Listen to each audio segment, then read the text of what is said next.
আমাদের ড্রাগন গাছ, সাথে মিষ্টি কুমড়া গাছ।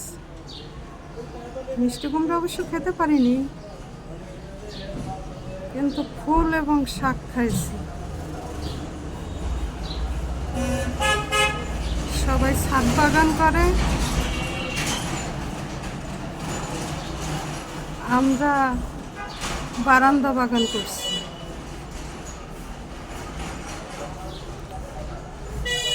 সে ড্রাগন গাছে গত বছর 60 পিস হয়েছিল, প্রচুর মিষ্টি, লাল টকটকে।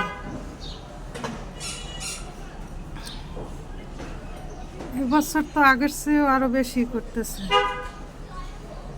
দেখা যাক এবছর আবার কয়টা হয়। ড্রাগন গাছের ফলন কেমন দেয়।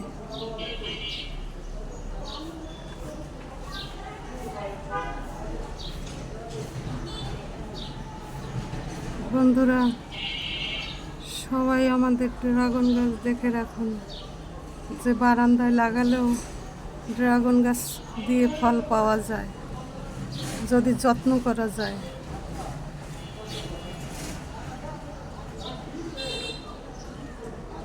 ভালো থাকবেন বন্ধুরা।